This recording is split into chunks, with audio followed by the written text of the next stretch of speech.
Hey, and welcome back to another Revit video. And this one we're going to look at Revit 2026. There's quite a lot to look at, but we're going to look at specifically all the architecture updates. Of course, I will say before we get into it, if at any point in this video you happen to learn something, please demolish that like button. It really helps me out quite a lot. Also, do subscribe. That does as well if you like this type of video and you might have learned something. Okay, so I'm in Revit 2026. You can tell it looks immediately different from Revit 2025, 4, 3, you name it. And by that, I mean it doesn't at all. Okay, I'm going to start with a sample architecture project here. I'm going to open it up. I will say, just kind of to sum everything up, you might be able to have drawn these conclusions yourself, but from what I can tell, Autodesk and Revit are kind of running out of main features to add to each release. There's nothing absolutely mind-blowing. Believe me, there's not. I wish there were, but there really isn't. And that's okay. So I'm calling this more of a quality of life update than anything. And so I'm going to have this kind of sample project here, as well as let's just open a really basic template with nothing in it, because that's where I want to start. Okay, so I'm in here and going into 3D. There's a few things we can see already. This accelerated graphics tech preview. At first glance, it doesn't really tell you what this is, but you can toggle this on and basically allows you to achieve a higher performance based on your graphics card. You're probably going to be using a better graphics card at this point. There's a lot of different specifics to what this is doing. And now I will say I don't like this here. So this drop down will move this to a different place. You can hide the button. If you just want to enable this is basically per view at this point, but that's okay. You can simply close it. I tend to like these things because it will enhance your performance based on some of the graphics that you have specifically with the 3D models. The nice thing is if I go to a different view, that's going to be turned off. Although if I want to toggle it on here, that's great. Now I will say, let's go ahead and toggle this off here. And someplace I like to look every single time there's a Revit update, at least a new year, is simply go into the options. And if that's the case, I like to look for new options, first of all. Most of this is not any different, which tends to be the case, and that's perfectly fine. Of course, your colors, dark mode. But here we go. In the graphics, there's accelerated graphics. You want to enable that tech preview.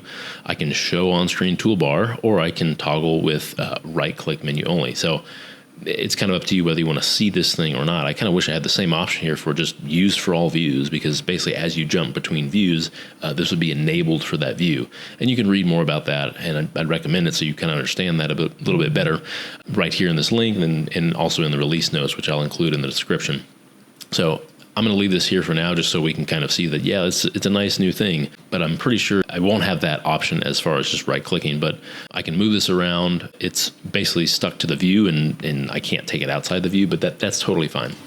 Okay, getting to the main update. The first one is Toposolids. Now, Toposolids is not new by any means, but some of the functionality with that is a little bit new. So I can go over here to Toposolid. I'm just gonna draw one real quick out here.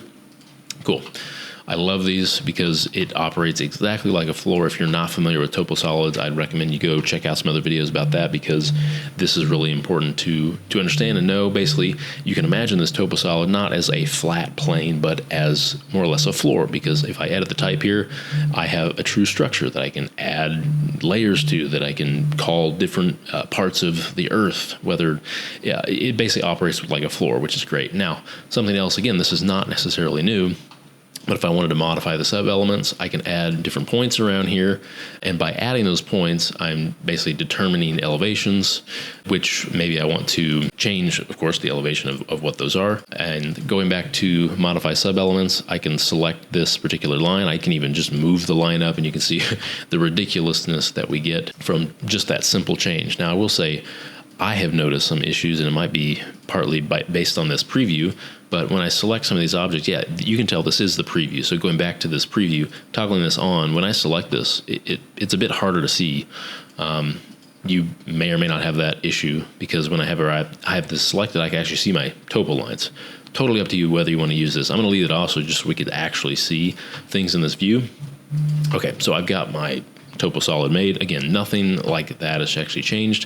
Of course, we can excavate, but the cool thing is that we can actually subdivide. And this is something I would basically do all the time when it came to actually building out my topography, not as a Toposolid, but in previous versions of Revit, just as basic topography. And again, you get the plane, and you could subdivide the plane, and I would do that for sidewalks and driveways, everything like that. But the cool thing now is we can subdivide this the exact same way as we would really subdivide anything, any other topography or Toposolid. But the cool thing is now, subdividing didn't really change anything, at least initially, because it's all kind of the same quote floor or quote Toposolid. It's all the same. But I have the option of selecting this specifically, changing this to something else. In this case, maybe it's water, maybe it's generic, or maybe in this case, it's just simply asphalt, a driveway or something else. Let's change it to a shaded view so I can actually see this. And so that's cool. This is a fantastic way of making your sidewalks, your driveways, things like that. Subdividing is not necessarily anything different or anything new, but now knowing that I can change this to different floors and different types is really the key here. Now, one of the main points here that is a bit different is the excavation. It's more or less reporting what is being exported in cubic feet. So if I click on the Toposolid, I can scroll all the way down here and I can see the total excavation is 221 cubic feet. Now, that's probably coming from some of these changes that I made to pushing that topography and pushing the land up based on that line. Totally fine. But what I want to show you also is that if I take this area, you can call it a driveway, I take this subdivision and offset this. This is a very nice new feature, is that I can simply take this, and knowing that my driveway or something, well, say like a road is 6 inches or a foot lower than the rest of the area, I can simply move that down a foot. And of course, it offsets a foot. It looks great. It's functioning that way. And now this is a little less realistic. I would want to add a little more time and detail to something like this. But the point is, if I now select the Toposolid again, scrolling down, I can see that that total excavation value is now different. Now, I will say this is something I've been experimenting with. If I change this from -1 to, let's call it -10, obviously big significant difference here.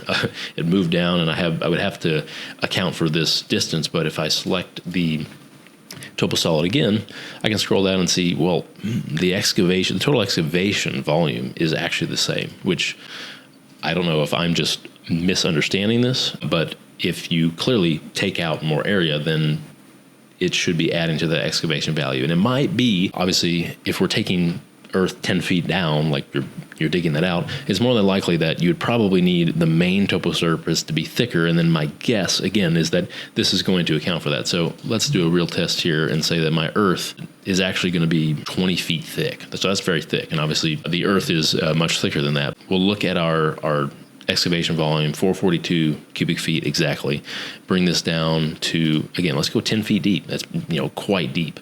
In this case, my error is that I'm trying to raise it up, which I'm not going to raise it up. -10 feet is the real thing here. Now, if I look at this number, there we go. That is it. So we've all learned something here really quickly. If you want to have an accurate excavation volume, then it needs to be thicker than your greatest depth. In this case, I've offset this by 10 feet. So I need to make sure my excavation or my earth is actually deeper than that excavation, in this case 10 feet. So the 20 feet now will properly report the excavation area. So really good stuff here. Now, I want to add a few more points to the subdivision here. And again, you can just do this however. I love how easy this is. If you have actual topography or lines or anything like that, you can do that. Let's modify this one more time, change some of these values, because another new feature that we have is that we can take these points or lines when you're looking at modifying these sub-elements. When it comes to floors, topography, roofs, things like that, you can actually take those and copy those. So for the sake of this, I'm going to make a new one. So let's go over here. I'm going to create a similar Toposolid over here. So it's going to be just flat but the same, but what I can do is I can come over here. I don't want to edit the boundary as much as I want to modify the sub-elements. And so in this case, I'm going to actually copy all of these, hitting Control-C. That's great. And then I should be able to come over here, modify sub-elements, and then paste these in. And look at this. That's fantastic. I can paste them in anywhere. And now, is something like that useful? Yeah, to a degree. I could see how it is now. So that's very cool, very good. And then obviously, of course, our excavation values and all of that's going to be updated too, just like we looked at. Some of the smaller updates with the Toposolids are just the accuracy. if you look at the description below, you'll find the link to all the updates in 26, and one of those in particular is the accuracy, and you could see the very specific cases where you might not have even seen some of the accuracy that you were missing in some of the Toposolids, which again is totally fine. All right, next thing here is I'm going to go to a floor plan here, and it's particularly about the wall structure and walls. So walls themselves haven't changed. The structure really hasn't changed, which is fine. But we have the ability to allow compound structures, or walls with multiple layers without core layers, which is really interesting. And because generally speaking, if you think about any other Revit release or just using Revit in general, going to a wall, we could see that we would obviously have to use a core. So I'm actually going to get rid of all this so we can see just what we're working on. I know those views will leave, but that's okay. All right, so if I just were to draw a wall, and again, this is just a basic wall, basic 8-inch wall. Selecting this wall, I edit the type, go to the structure here. Obviously, we have the core boundary. Again, in every other Revit release, we're so used to having to have something in the core boundary, but literally what I can do, and there's various use cases for this, is I've always been able to move this up, but whenever I press OK, I would always get an error because you'd have to have things or in some sort of layer within the core, which again, it makes sense. You'd have to have a structure of a wall or something like that. But the idea now is that a wall may not be only a structural wall. It may not be a structural wall at all. So in this case, this is probably a bad example, but I wanted to show you just there being one layer, what it looks like. So now what I'm going to do is I'm going to go back to wall. I'm going to choose just a different wall here. And this is a good one, just a basic interior partition wall. So we see the layers, but the nice thing about this is that, again, maybe for whatever reason, I don't want this stud to be, in the core. And again, there's various reasons why you'd want it or not want it, but point is here, I don't have to worry about that. Let's go ahead and put this on a fine so we can see the different layers here. Zoom in, I'll even put on thin line so we can see this here. So we have all of our layers, and the point is there's really nothing in the core of both of these. Now, neither of these options are something I'm really going to be using, but what I will do, and the main example that I believe the Revit tutorial shows in the release notes is, maybe you have a wall that is all exterior finish or all interior finish. And so what this would allow you to do is, if I just take this basic 10-inch wall, that's concrete wall, whatever, I didn't modify this to where the structure's on the core. This just makes sense. It's the core, it's the structure. In my mind, if a wall has structure, in this case, like it has a stud or something, I'm going to always have that in the core. Generally speaking, I can't come up with an example not to. Reason why I wouldn't yet, but nonetheless, there's that. But where this really comes into play is with finish walls. And again, it could be interior, exterior, doesn't matter. For the sake of this, let's take this wall. I'm going to duplicate it. And I'm just going to call this brick and CMU because that's all it will be. So let's get rid of our structure here. I can literally delete things out of the core, which is just amazing. I don't have a core, but we can see we have all of our finish, our brick, our air. We even have our sheathing. Maybe your sheathing falls into it. Maybe it doesn't. Press OK. And now I'm drawing this wall, and I need to flip this. And we can see that, yeah, like I can now butt it up against this wall. And so really, it's totally up to you and allows for more flexibility with how you're modeling, whether you want these walls to be layered where you have structure within the core or not. One thing I find interesting is that, of course, this is from a previous release also, but I'll show you the impact we have here. If I come down to walls, there's a non-core layers visibility option, so I could simply uncheck this. And so this is my guess. When I uncheck this, every element of a wall or every layer of a wall that is not within the core will be hidden. Now, there's reasons why you'd want to have this on or not. Generally speaking, you don't. But if I hit apply here, we could see some of the interesting things that we have. So what we're left with are a few different things. So obviously, I did not lose this wall because the whole wall is the core. That's it. But this wall, we lost a portion of it. So we come over here. I can see that it looks like I lost the substrate and maybe the air layer. I'm going to undo that just to see what we ended up losing. Yeah, so I lost a couple of those layers. That's going to be one to explore because, again, I kind of thought that was everything within the core there. Yeah, it looks like we lost those 2 layers. Not sure, because there's no structural material because it's not within the core. So definitely something to keep an eye on. But the nice thing is you have a different options of building walls out now, because like I said, this is one wall. Maybe you have a wall for exterior, wall for interior. This might lend itself better to different wall types, different assemblies, tagging differently. Really interesting ideas here. So the next update is similar to this in that it applies to walls and how we apply walls. And I really like this one. And this has to do with creating walls based on rooms or segments. So if I go to wall, immediately what you'll see up here at the top is place by room or place by segment, along with these joining options we'll get to in just a second.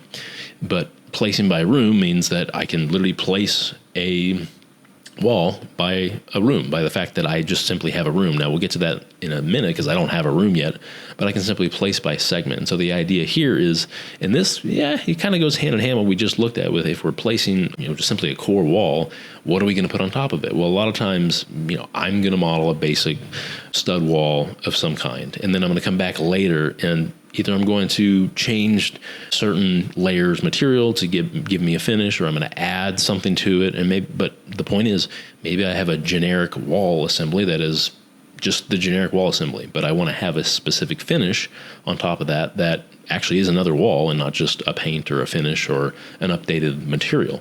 So in this case, let's just go to the 4-inch brick because it's just the brick. If I go to, I want to confirm that, just the 4-inch brick right there.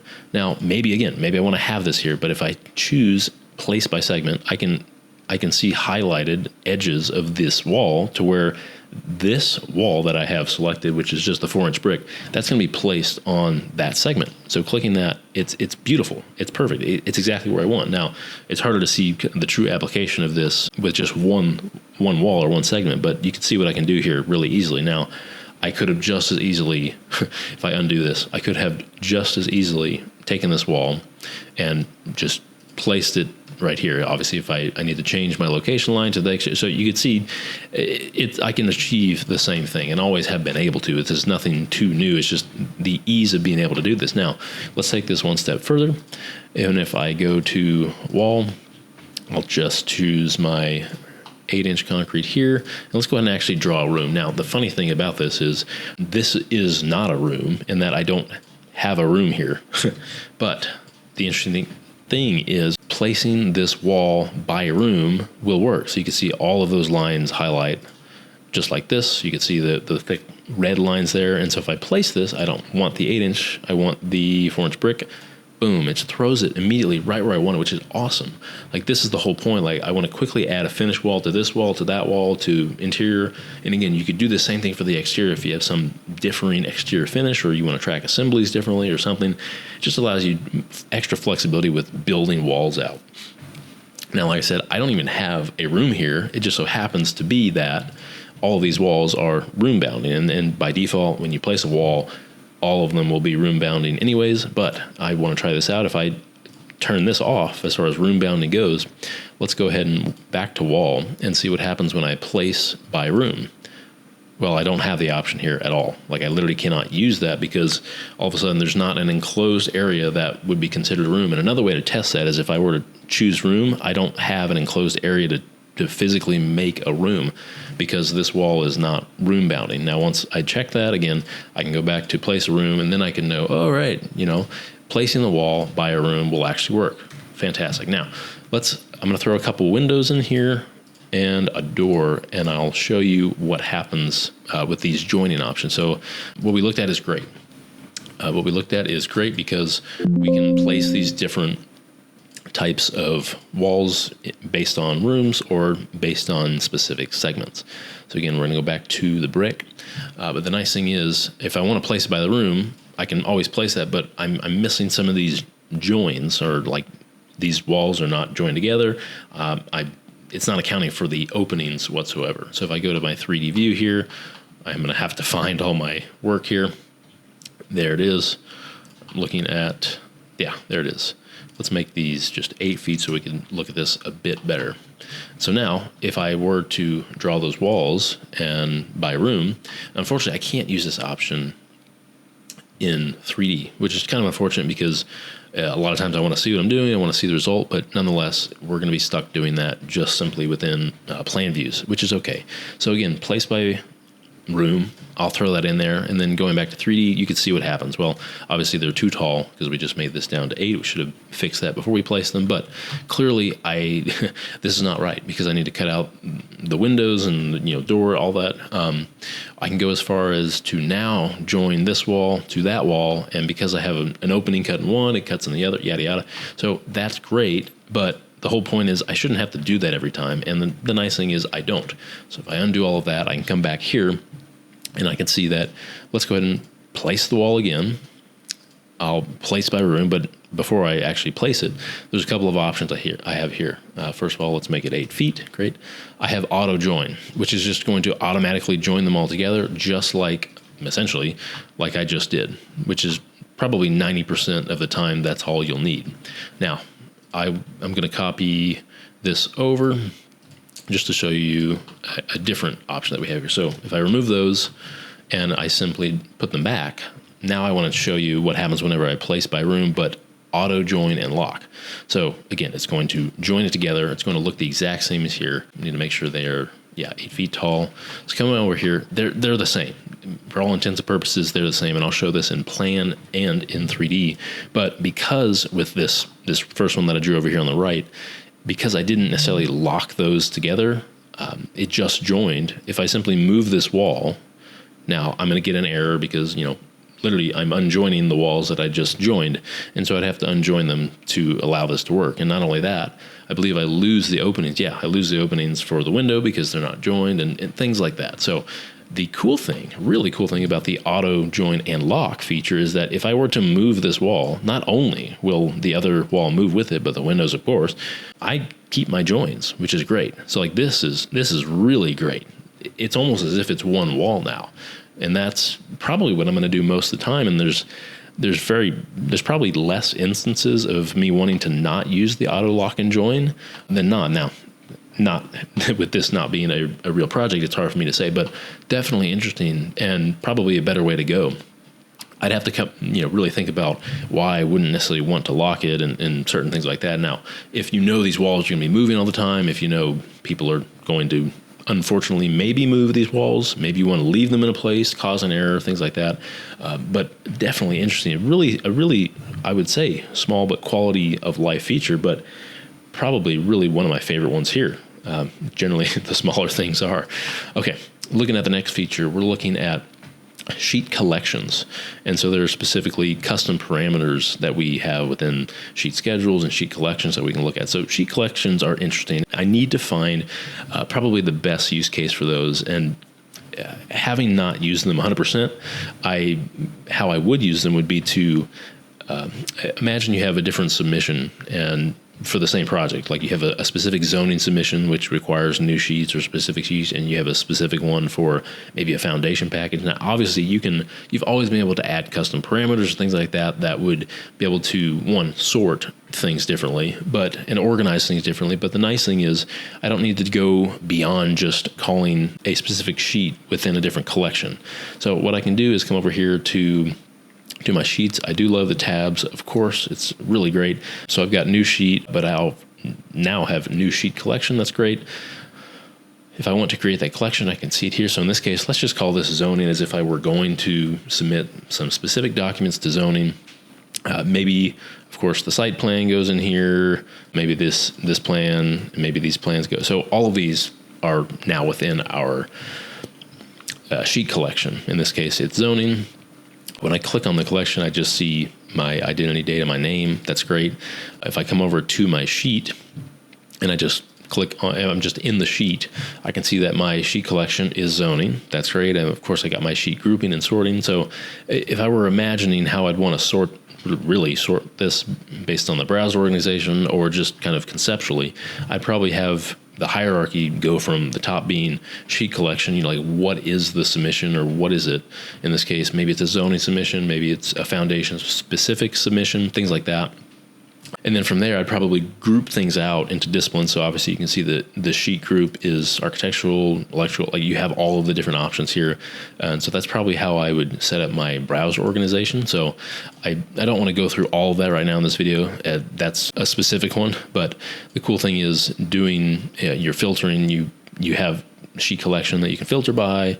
Same with here, you can sort by the group then, which is great because then you want to take that collection and then go down to the group and whatever. So in the past, I've had to create parameters for discipline and any other way that I'd want to sort things a bit differently, which again is not a bad thing, but it's nice that we have this kind of built-in flexibility nonetheless. All right, and so if I click on the actual title block here, there's nothing specific to that other than, I still see the collection that this is within. Another interesting thing about collections, if I go to manage and project parameters, I can actually make a parameter specific to a sheet collection. And that's going to come up if I search sheet. So there's sheets, of course, but then sheet collection. So, and that's only specific to instance parameters, because if I click on type, I lose sheets and sheet collections as an option. So just kind of know that. But let's go ahead and let's call this review comments. I have no idea. Maybe this is a checkbox. Maybe this is specific comments that you have for this submission, whatever it might be. But let's go ahead and click on sheet collections. I'll click OK. That's great. And so now that we don't see anything yet, but if I click on this actual collection, I can see, yep, there's my review comments. And so basically, you can determine like, oh, do I have review comments, whatever. This is a terrible example as far as, an actual usable parameter, but nonetheless, I can add instance-based parameters that can show up in this place in my collection specifically, which can play directly into you creating a sheet list or things like that. So another thing with the updates to sheet collections and sheet lists along with that would be if we were to create a sheet list, some of the extra options here that we have with parameters that we can utilize. So if I scroll down, we have, of course, sheet collection, which is great. If we want to sort things in a master sheet list, that would be based on the collection, maybe then based on the group. Again, I used to have to do discipline, just order things differently. I have to put in a number that would then give me a sorting number based on a discipline. It's just kind of backwards and nice that I have all these things to work with. But I got sheet collection, group. Now I have height, so like literally the height of the sheet. Same with the width, and then scale. So we'll look at the specific thing with the scale in a second, but I can actually create a schedule that has this type of information for all sheets. Now, I'm sure there's 100 different reasons why you'd want to do this. For me, I don't necessarily find that this is completely useful information. Again, some people do clearly, but as far as the sheet list goes, I don't necessarily need to know what the scale is. Again, maybe it matters for some, but everything I need here is great now. There's sheets. There's also title block information, which is great. So these are more just things to track. If you wanted to be able to schedule out everything and know everything, you can now schedule title block specific information that includes the family and the type, family and type, and then specifically here the scales override. If you wanted to literally track the scale of that's being displayed on all your sheets, it's really good that we have that option too.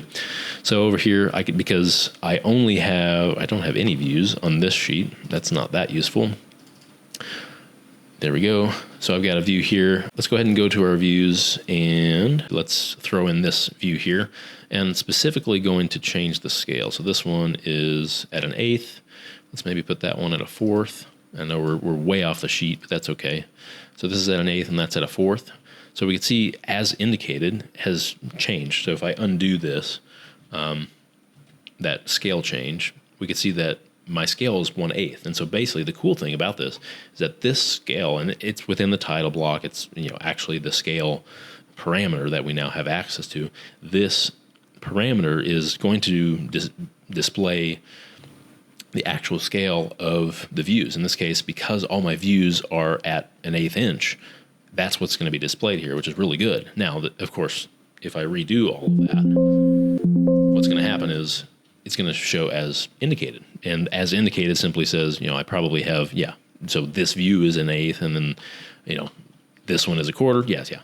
Things like that. So that's really nice. If I do click on the title block, I can see that if I edit the type here, here's my scale override. And so if I want to override what it says, essentially, I can make it say something else. So refer to view, like this is just another way of saying the same thing. If you want to add something specific or something different, or refer to schedule, or refer to a sheet, maybe this is a great reason why this was implemented. So maybe you have your sheet list and you actually have this as a part of your sheet index, for instance, and it's got all of the scales scheduled out. I don't know, or maybe it's per view, but you could literally say refer to the sheet index, refer to the sheet.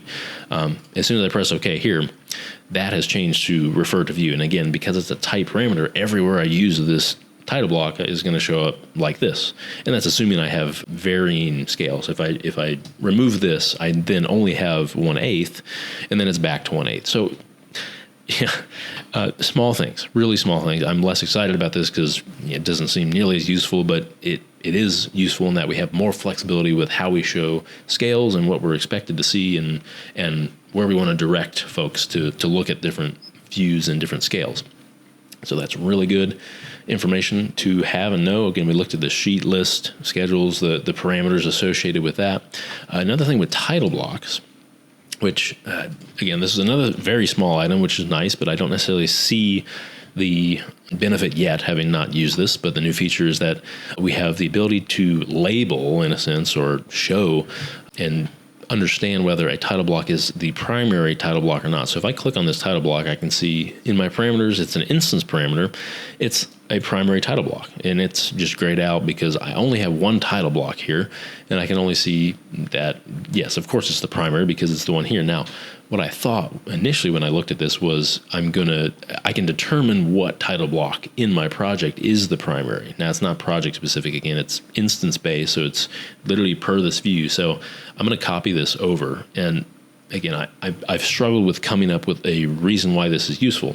But as soon as I copy this over, if I select this one, now I actually have the option to toggle this on and off. It becomes something that's usable. Same with this one. Now, because this is the original title block that was there, it is showing as the primary. If I come over here and select this one, I can check that one as the primary. And if that's the case, coming back to this one, this is no longer the primary.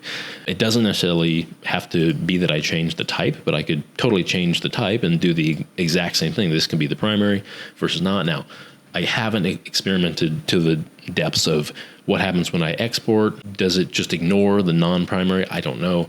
This is, I believe, something that we can schedule out too if you were trying to track this. I'm not quite sure the application for all this, but as soon as I delete this one again becomes the primary. So things to look more into, very specific things that honestly, if you're just working in Revit every day, you may not even notice, and it may not even be a big deal, and in the end may not matter that much. Okay. Another thing is looking back at our floor plan. This is something, again, very small, but I love it. So if I go to my create a call out, specifically a view reference. So again, I don't care which one. Let's take this one. Imagining this is actually the case. So the cool thing is here, when I bring this in, I by default have this similar. That may not be the case, but it generally is because I'm actually referencing a view that exists. You'll notice that if I were to just simply draw a call out here, I don't have that by default. And so that we can use this to compare. But the cool thing is this reference label is now an instance parameter. This is absolutely amazing.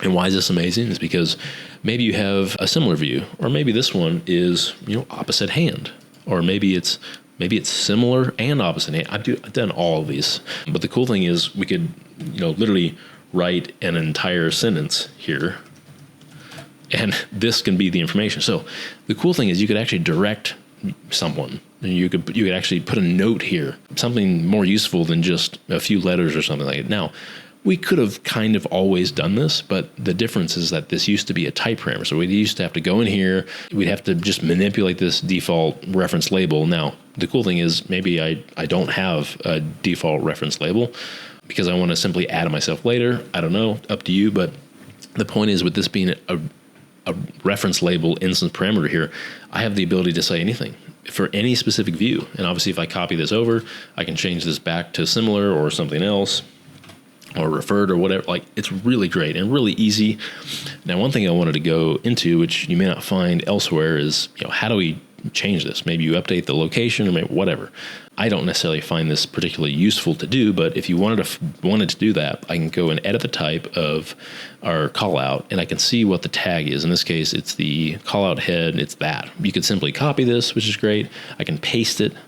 That doesn't work because it's not exactly what I want, but I can search call out head, and there it is, and an annotation symbol. So if I edit this, which is great, I could see it's sitting right here. In this case, we want to look at that. It's edit label. It's just a label, and because it's a label, it's a parameter. It's got everything. So that's exactly what we're seeing here. Very good. Now, if I wanted to move this around, just move it around. If you want it on the bottom, wherever. The main reason why I wanted to see if I could do this was to change this width. This is one of my main complaints about some of the one small thing in Revit I'd like to see is with text. Like, why can't I determine the length of text, have it be a static value? In this case, I want to be able to set this to a hard value. I just kind of set it here, and the text wraps however it wraps, right? Which is whatever, right? I can change the alignment, of course, but maybe I just want this to be longer. If I want the sentence to go longer, we'll see that sentence update as I throw this back into the project. Throw this in the project. Nope, I don't need to save this. Overwrite it. And we can see that updates. That's cool. That's great. It's really easy to use. Now, that works, or this works, with any sort of reference. So I'll reference another view with a section. Now, I don't have a section yet, but let's just draw a section there. So I now have a section. And so if I draw a section here, but I want to reference one, I can just simply reference it right there, which is great. So let's go ahead and draw it here. And again, the default, it's fine. It's similar. So maybe this is not going to be opposite hand. That's kind of silly. But nonetheless, this can be anything. It's going to show up on both ends there, just based on what I have showing for the head and the tail. It could be anything else. Changing this to a wall section would update that, and we can see that, yeah, that changed that to a wall section as well because it's also referencing the view. So really good stuff. And obviously this doesn't have a reference label because it's, again, the actual view. In this case, this section is as well. I can't add reference labels. I like this. Makes documenting things like this much, much easier. And this is unfortunately something that we skipped when we were looking at walls, so I'll hit on this one more time. And this is specifically looking at compound walls, ones with different layers. Go ahead and draw this one here. So there's a lot going on in this wall, but I'm going to edit the type. And again, this doesn't change the functionality of walls or really anything and how they work or what's going on, but we have always had this function here at the left, but we now have a priority. And again, I would highly recommend that you look at the description below to find the updates to Revit where you'd find this specifically, because there's a couple diagrams that will help that I can't go into exactly, but I can explain them to the point of, function versus priority being just numbers here. The lower the number, the higher priority you would have to join. And it has everything to do with joining. And really, if you look at Revit 2025 and before, when we didn't have this priority broken out, it was all based on the function. So it's kind of the same thing. So the point is, if I call this finish one and I press OK, I can do that now. I can. Whereas before, that had to be called structure, essentially, if it were in the core. So we've had more flexibility with what we call what and what is what. We don't have the ability to add extra functions or change this. It just kind of is what it is. But the point is now, what I do have the ability to change is the priority. And I will say most of the time, I'm going to try and not have to do this or change it, but this is going to be important for very specific situations where you want things to join in a particular way, in a particular order, whatnot. Obviously, if you want this to wrap, if you want this to go around corners and join that way, that's important. Of course, if it's variable, that's a really nice thing that we can choose from. But as far as priority, the structure is it's always going to be one. So drawing this corner here, I'm going to go ahead and draw one more just in the center wall so we can maybe attempt to see how some of these joins will work. So looking at this here, we can see that we have kind of everything we would typically see. This outside corner makes sense. It gets kind of weird in here, but I want to play with some of these priorities and see what happens. So if I edit the type here, really I'm going to try and not have to change this too much. But if you really need something specifically to join in a particular way, that's great. Now, something else, and this is just going to require more testing. If I make all of these, let's just say a higher number, I don't think that matters. I really don't think it does. So pressing OK here, priority-wise, it's not even so much that it's a a particular number or a priority or something is tied to the particular number. There's no, joining specifically tied to the number as much as it is the order in which things are happening. In this case, the priority 1 here, and then 4, 4. Obviously, if I have a 2, 3 over here on the inside, that's going to have a higher priority than the finish. Now, this is also going to matter a lot more whenever you have different types of walls coming together. So that's why I'm going to try not to mess with these things a lot. Just for example, let's see what happens if I take a different wall that I haven't edited. Maybe we'll do the same one but wood, and just see what happens here. So clearly we got some weird things going on, and that's primarily because I've edited some of the priorities in the other wall, the metal, whereas this one is just traditional. So let's just go ahead and change these to all 2 in this case. So basically, all of these will have the same joining priority as any other 2 in any wall, which is actually important to notice. So coming in here, maybe I want this to be a 2. Maybe these are also 2s, and then I'm going to leave that finish. So these are things I would not do. It's just simply for testing purposes. You can see that all of these 2s now are joined. So that makes a little more sense to do it this way. As far as knowing what's going to join together, it's more based on numbers than it is the pure function of the wall. So basically, in short, if you know that my substrates are all generally a 2. Well, that makes sense because your structure is probably going to be 1. Then regardless of what you have your wall makeup as, if you kind of keep that consistent, then you're probably in good shape. So definitely interesting stuff. I'm going to have to experiment with that a bit more, and also at the same time, maybe not try to get bogged down in what it is and what it isn't. Okay, so the final thing I want to show is something I'm very excited about. Very much quality of life here. I will go to level 2 here, and I'm going to just copy all of this. And I want to copy all of the walls down to level 1 just so we have something to work with. Let's move all the walls down to level 1. Just want to make sure that things are showing up whenever I'm looking at level 1 versus level 2. So level 1 here. Cool. There's level 1, and then I have level 2 stuff. Great. The cool thing here is that we have the ability to align our views on our sheets, which is great. There's been various ways to work with this and to achieve this in the past. I've seen add-ons, I've seen copy and pasting, I've seen transferring from one sheet to the next. Prior to 2026, if I were going to do it completely manually, I'd place a view on a sheet, let's say level 1, and then I'd place level 2 in the exact same place, because it would actually snap to itself on the same sheet. But then I would simply move level 2 to level 2 sheet, and then it's aligned. So it's really kind of a backwards way of doing it. But now the cool thing is, if I just go to level 1 and I'm going to place this here now, let's go ahead and actually get the crop and all that the way that I think it should be based on what we're seeing here. All right, so I have level 1 and level 2 cropped. And now what I want to do is ultimately place them on a sheet. So let's go to our level 1 sheet here. Okay, and so here it is. It's beautiful, clearly. But the point is, I'm going to start to build out this sheet with some more information, things like that. But so I probably want to have the floor plan over here, let's say. This seems like a good enough place to put it.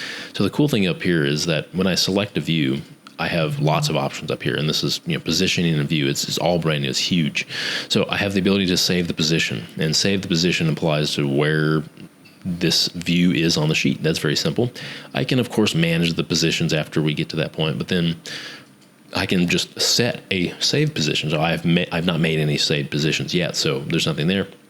But the cool thing is, before I want to do that, I need to determine what my anchor is. In this case, generally speaking, I don't think I'm going to have to care about what the anchor is. Now, maybe I do want to make it the bottom right in this case, because, this kind of point is important to me. That's fine.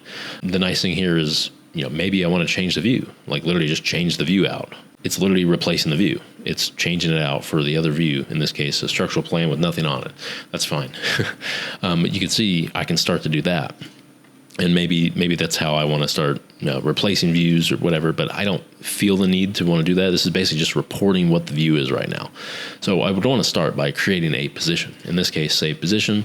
Let's call this floor plan or plan, because realistically, I'm going to use this location for all my floor plans, RCPs, you name it. There are other plan views that you might want to have. You're probably going to want them at the same scale, so it shows up at the same place. So I can edit position, and in this case, I literally can edit the position, which is so interesting. Again, you can see the anchor point, why this might matter a bit more. Of course, I can move it around and things like that. It's literally just like moving the view around, but you'll see why that becomes more relevant here in a second. I don't need to edit the position quite yet, but managing my position, I can see, yep, I have one, and it's really nice that I have a full report of all these. In this case, it's called plan, which I just named, and then I can see my one assigned view. We'll come back here as we do this more, but that's great. So basically, I'm done with this. I've basically set it, and the cool thing is here. Let's go to level 2, or my sheet 2 that I'm going to put level 2 on, and then I'll put this here. So I specifically want to put this in a dumb place, which is right there. And so if this is the case, now I want to match this location. Basically, I want it to somehow show up down there, but I want it to be perfect. That's the point. So clicking on this save position, I can see I don't want to save this position, so I'm not going to use that. I don't need to manage it, but then that's where save positions comes into play. So to me, this is a plan. I know it's a floor plan, and so I can simply choose my already saved plan, save position. And as soon as I click that, that goes exactly where it is. Now, it may not look that way, but it turns out if I show an underlay of level 1, yeah, there's my level 1. So it's showing up. That's exactly where level 1 is, which is fantastic. This is the whole point. Okay, so again, I can change out the views if for whatever reason I want to change that out. Don't necessarily need to, but now that it's in that place, it's great. This is where edit position comes into play. So I'm going to bring over this tab for level 1. It's not exactly how I want to view it, but bring this down here.